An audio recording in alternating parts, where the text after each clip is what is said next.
और आज big market voices की कड़ी में इस साल के दूसरे दिन हमारे साथ मौजूद हैं राहुल अरोड़ा। बातचीत करेंगे। राहुल, गुड मॉर्निंग, कार्यक्रम में स्वागत है। सबसे पहले तो आपको नव वर्ष की बहुत बहुत सारी शुभकामनाएं और उम्मीद यही करते हैं जो भी आपने इस वर्ष के लिए चीज़ें मन में ठानी होंगी, सोची होंगी, वो पूरी हो। राहुल, एक और चीज़ जो अब तक बाजार की पूरी नहीं हुई है वो है हसरतें 30,000 की। खैर 30,000 तो बहुत दूर है। पूरा 2025 जो है वो संघर्ष में गुजर गया। संघर्ष इसलिए क्योंकि हम कोलैप्स भी हुए, लेकिन हमने रीबिल्ड किया अपने आप को। बट क्योंकि आपसे जब बातचीत होती है अक्सर तेज़ी का बड़ा कारण होता है अर्निंग्स और ग्रोथ।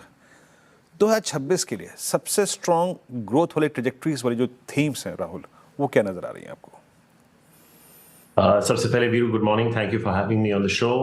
आपको, आपके परिवार, आपकी टीम, आपके सारे कलीग्स को नववर्ष की शुभकामनाएं मेरी और मेरी परिवार की तरफ से भी। आपने एक जिक्र किया एक शब्द का, तो मैं एक शेर से शुरू करूंगा कि हजारों ख्वाहिशें ऐसी कि हर ख्वाहिश पे दिल दम निकले, बहुत निकले मेरे अरमान लेकिन फिर भी कम निकले। तो I think Veeru, it's I think 30,000 एक बड़ी डिस्टेंट फैंटेसी है इस वक्त। आप अगर बात करें तो आई थिंक करीबन 26,000 के आसपास निफ्टी है। 4,000 point, you talking about almost 18-20% on the Nifty. मुझे तो नहीं लगता कि ये साल ये संभव है। दो तीन चीजें हैं इसके पीछे। एक तो देखिए, जो आपने बहुत सही आंकड़े पकड़े हैं अर्निंग्स ग्रोथ के, राइट। तो अगर हम बैंक्स के अर्निंग ग्रोथ देख लें जो अगले फिस्कल जो 3 महीने बाद फिस्कल शुरू हो रहा है FY27, आई थिंक बैंक्स की अर्निंग ग्रोथ होगी करीबन 13-14% हो। अगर थोड़ी किस्मत ने साथ दी तो शायद 15%। IT सर्विसेज लार्ज कैप की जो अर्निंग्स होंगी वो होंगी करीबन 9-10% के आसपास। कंज्यूमर कंपनीज की होंगी 10-11%। और फिर हो गया रिलायंस जो कि हो जाएगा आपका 13 से 15%। तो आपका जो 75 से 80% का मार्केट है उसकी earnings growth by and large 10, अगर आप CAGR ले लें ये चारों के, तो आप पकड़ रहे हैं कि कुछ 12-13% की अगर अर्निंग्स ग्रोथ हो। आपका जो नॉमिनल GDP प्रोजेक्शन है अगले साल के लिए वो भी 10.5-11% है। तो I would be very surprise कि अगर मार्केट आपको अगले एक साल में 10-11% से ज्यादा का रिटर्न दे दे, विच पोटेंशियली मीन्स कि आपको 28-28,500 का लेवल तो दिख सकता है। लेकिन इसमें बहुत सारी अड़चने भी आ सकती हैं Viru. I think it's great to be optimistic on the first day of the year, no problem at all. और सबसे बड़ा सपोर्ट मार्केट को मेरे हिसाब से वहां से लगेगा कि अगर IPO मार्केट में थोड़ी धीमी थोड़ा रुकावट आ जाए, थोड़ा धीमा हो जाए, तो वो जो लिक्विडिटी सेकेंडरी प्राइमरी मार्केट को डाइवर्ट हो रही है वो वापस सेकेंडरी मार्केट में आ जाएगी। तो that is one. The second is, I think अगर बजट के बाद FIIs का पैसा आ जाए, बजट एक महीना दूर है, तो that would definitely be a positive. But आप देख रहे हैं जियोपॉलिटिकली अभी चाइना और ताइवान की भी थोड़ी थोड़ी बातें हो रही हैं, जो हम थाईलैंड में भी देख रहे हैं, कंबोडिया में भी देख रहे हैं। तो I don't think the world is going to be a very easy place geopolitically as well this year. And I think the best of the rate cuts also, Viru, are behind us. I think both the Fed and RBI probably एक और 25 basis point का rate cut करेंगे. तो I think liquidity will depend on the on the budget from an FI perspective, I think, and the IPOs for the domestics. But I think expecting anything more than a 10-11% return on the headline index, मेरे हिसाब से वो थोड़ा optimistic हो जाएगा इस phase पे। अच्छा राहुल, मैं अक्सर इसी प्रश्न से शुरुआत करता हूँ जब मैं किसी सेक्टर पे कूदता हूँ। अभी तक हमने FIs का पार्टिसिपेशन कभी भी 10 दिन से ज़्यादा देखा ही नहीं इन मार्केट्स में, और उसका बड़ा कारण है हमने रिटर्न्स नहीं दिए हैं। दूसरा बात, अगर आप फॉरेक्स को इंक्लूड कर लें, दैट रुपी फैक्टर, वो अल्टीमेटली उन्हें कुछ नहीं मिला। वो आएंगे भी क्यों? हिस्टोरिकली हमने बड़ा मूव इन प्राइवेट बैंक्स तभी देखा है जब FIs का पैसा आता है, कैश आता है, and still that action in ICICI bank, HDFC bank, Kotak and axis bank is missing. एक डिफरेंशियल जब इतना बड़ा क्रिएट हो गया है between the price performance of PSU and private, अभी क्या वक्त है एज अ रिटेल उस डिफरेंशियल को प्ले करने का without having a strong presence of FIs?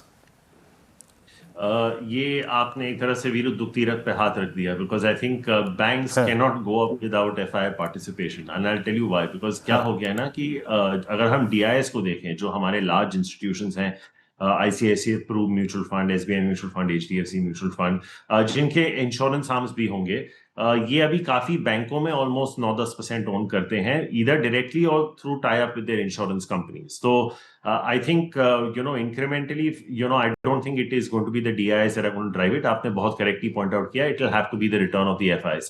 अभी आप जो लास्ट सेक्टोरल क्रेडिट ग्रोथ का जो डेटा आया था, अगर आपने देखे होंगे, तो credit growth has gone to about 11.5%। उसमें सर्विसेज की क्रेडिट ग्रोथ करीबन 13% है, इंडस्ट्रियल करीबन 9-10% है, end of course because GST का एक इम्पैक्ट आया था, रिटेल क्रेडिट ग्रोथ भी 12% था। तो I don't know how much you can absolutely sustain this going forward. लेकिन एक चीज है Veeru, let's compare periods. Okay, तो आपने अभी जैसे आईसीआईसीआई एचडीएफसी का जिक्र किया, आज की डेट में इनके valuations if I am not wrong होंगे 2.5 2.8 times price to book 1 year forward पे। ये इस पीरियड में है जब उनकी ग्रोथ रेट उस पीरियड से कम है जब उनकी वैल्यूएशन 3.5-4 टाइम्स पे होती थी।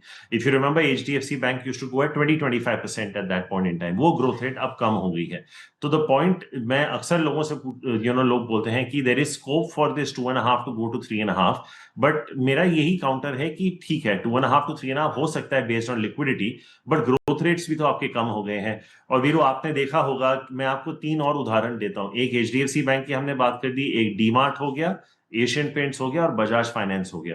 These are 3 stocks that have been, market leaders, pivots and stalwarts in their own right in their respective segments. लेकिन अगर इनका गाइडेंस 1-2-3% से भी मिस हो जाता है, जो उनके बेस पे इतना नहीं है, तो मार्केट आपने देखा है कि किस तरह का डीरेट करता है, because the stocks get price to perfection. So I still think my biggest overweight call for the next fiscal year FY27 will still be banks, but आपको एक रीजनेबल एक्सपेक्टेशन के साथ एंटर करना पड़ेगा कि आप अगर लार्ज कैप बैंक्स को देखे चल रहे हैं, मुझे लगता नहीं है कि आपको 15% से ज्यादा के रिटर्न्स मिल सकते हैं अनलेस एफआईआईज रिटर्न। लेकिन अगर आप मिड कैप बैंक्स और एनबीएफसीज में चले जाएं, जैसे आपने देखा कि पिछले 12-15 महीने में गोल्ड में एक अच्छी रैली आई है, सिल्वर में अच्छी रैली आई है। तो जैसे if you look at names that like Muthoot और मनप्पुरम, और से इवन इन एनबीएफसीज लाइक आवास, Aptus, so many of these names are there कि जो that will be growing at 20-25%, जिनके ROAs 3 से 3.5 के बीच में होंगे, ROEs 15 से 20 के बीच में। कुछ कंपनीज का जिनका मैंने जिक्र किया, उनके ROEs 20% से ऊपर भी होंगे, which are coming to you at 2.5-3 times price to book. Those may not be bad investments. So I think the play could be more from a return perspective. Veeru, मुझे लगता है कि आपको NBFCs और allied plays में ज्यादा पैसे बनने की संभावना है as opposed to conventional large cap banks.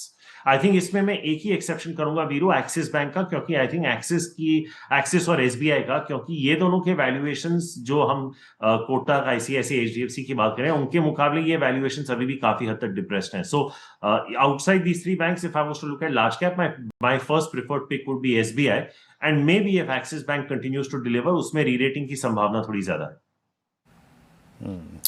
Okay, ठीक है, ये बैंक्स पे एक टिप्पणी होगी। अच्छा राहुल, अगर आप पीछे जाएं, प्रधानमंत्री जी का वो भाषण लाल किले की प्राचीर से जब था, जीएसटी कट होगा, उसके बाद एक मीनिंगफुल तेज़ी हमने ऑटो में देखी। एंड फ्रैंकली स्पीकिंग, वो दिसंबर के नंबर्स में विजिबल है ना?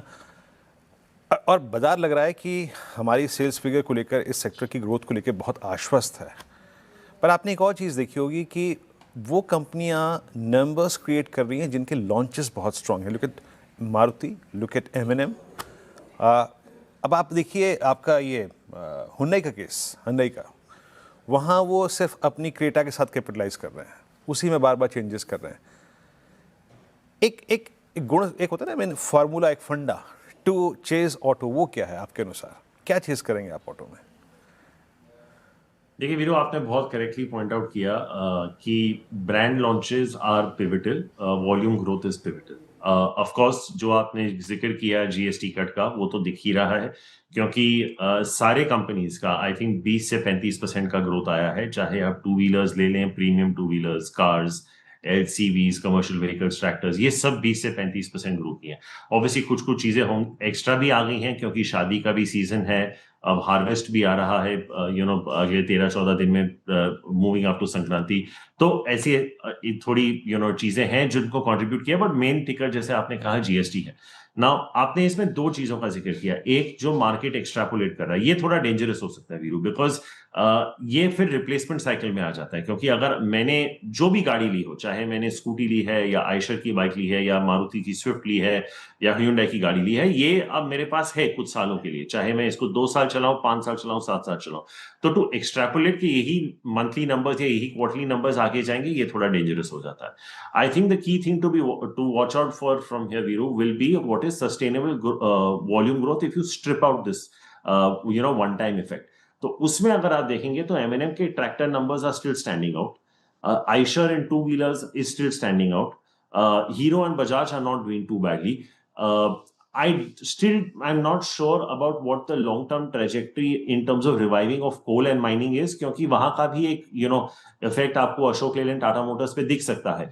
But I think it is not imprudent. जैसे मैंने आपको कहा कि मेरा सबसे नंबर 1 ओवरवेट सेक्टर अगले 1 साल के लिए बैंकिंग होगा, उसके बाद शायद नंबर 2 पे ऑटो आ सकता है, बिकॉज कुछ एक्सटर्नल फैक्टर्स जैसे हमने डिस्कस किया वो भी इसके कंट्रीब्यूटर्स में है. स्पेशली अगर आप रिवाइवल ऑफ माइनिंग वगैरह की बात करें, जो आपको लास्ट आईआईपी नंबर्स में भी दिखे, जो 6.7% आया था, it was the manufacturing and mining side of the economy that contributed. So I think Eicher, Viru, has been doing well even without this. If you'll take the last 12-15 months, they have been growing between 15 to 20% every month.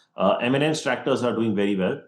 I would probably be indifferent between Tata Motors and Ashok Leyland on the commercial vehicle side, and maybe Bajaj or Hero, maybe not so much TVS, but Bajaj or Hero. तो ये मेरा portfolio हो जाएगा large cap में. अगर आप mid cap की बात करें या ऑटो एंसिलरीज की बात करें, तो anything that is a proxy to these names can be a good investment. आपने कहा कि क्या देखते हैं ऑटो में जब आप ले रहे हैं, एक तो मार्जिन एक्सपेंशन भी हो, because I think if China is to grow at 5 to 6% or maybe even more than that, then obviously commodity cost would rise. तो आपका प्राइसिंग पावर कितना है, और दूसरा वॉल्यूम ग्रोथ. आई थिंक ये तीनों चीजों को अगर मैं जहन में रखूं, तो then my auto portfolio would look like what I said. I think M&M, Maruti, Eicher, maybe a Hero, something like a Jamna Auto, which is a proxy on the commercial vehicles side, and maybe a Motherson Sumi. Yeah, I think ये मेरा शायद auto का portfolio. And if you want to play tires, I think CEAT last quarter's numbers were very good. आपने देखा होगा stock काफी हद तक रीरेट भी हुआ था. You can throw in a CEAT there. तो ये आपका एक ऑटो पोर्टफोलियो बन सकता है. अच्छा राहुल, कुछ और पॉकेट्स जो शायद इस वक्त मेरे जहन में नहीं आ रही हूँ, आपको बहुत इंटरेस्टिंग थीम लग रही हो या स्टॉक्स लग रहे हो 2026 के लिए? इंटरेस्टिंग थीम तो कंज्यूमर काफी लग रहा है वीरू, बिकॉज आपने देखा होगा पिछले 2 दिन में काफी न्यूज फ्लो भी आया है आईटीसी पे और देवयानी और सफायर पे. तो I think it's very interesting. मेरी नजर यही इस पे रहेगी कि consumer discretionary which has done so well, sectors like aviation, hotels, क्या ये एक्चुअली सस्टेन कर पाए going forward. I think that could be one interesting place to see. But अगर आप to talk about stocks from buying and holding perspective, I am still very bullish on the manufacturing side of the economy, चाहे वो capital goods हो, defence हो. वीरू, अगर मैं किसी defence company को एडवाइस कर रहा होता तो मैं इस वक्त यही कहता कि don't go for any further orders.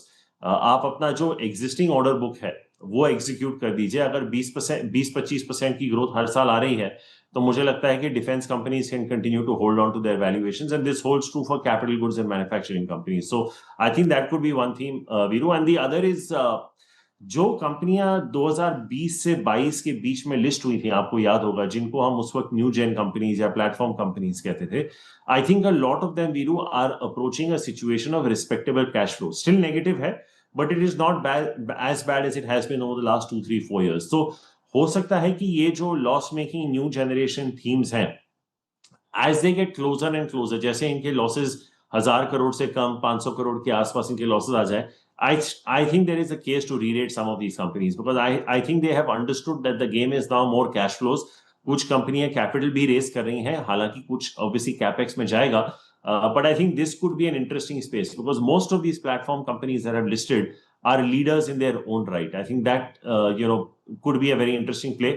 और एक आखिरी सर ऑफ एक डार्क हॉर्स व्यू जिसकी शायद चर्चा हो ना हो, आई डोंट नो, लेकिन अगर दुनिया एआई की तरफ जा रही है, तो सबसे बड़ी चीज एआई के लिए पावर होगा. I don't know if we are going to be in a position to supply that kind of power. It could be a very interesting theme from the next 3 to 5 years, power and power financing companies. चलिए राहुल, बहुत बहुत शुक्रिया। जब मैंने आपसे पूछा 2026 का पहला आउटलुक तो आपने गालिब जी की गज़ल का पहला शेर रखा था ना कि हज़ारों ख्वाहिशें ऐसी कि हर ख्वाहिश पे दम निकले, बहुत निकले मेरे अरमा लेकिन फिर भी कम निकले। अब जैसी भी रिटर्न रहे, आपका और मेरा प्रेम ये बाज़ार ही रहेगा। इसी गज़ल का एक शेर और है कि मोहब्बत में नहीं है फ़र्क जीने और मरने का, कि मोहब्बत में नहीं है फ़र्क जीने और मरने का, उसी को देख कर है जीते जिस काफिर पर दम निकले। उसी गज़ल का ये मेरे ख्याल से सेकंड लास्ट शेर था। तो हमारा प्रेम, आपका प्रेम जो है ये बाज़ार ही रहेगा, ये बाज़ार ही रहेगा। बहुत बहुत शुक्रिया आप इस कार्यक्रम में शामिल हुए। हाँ, और सभी इंडस्ट्रीज पे, सेक्टर्स पर अपनी राय रखी आपने, बहुत बहुत शुक्रिया। निफ्टी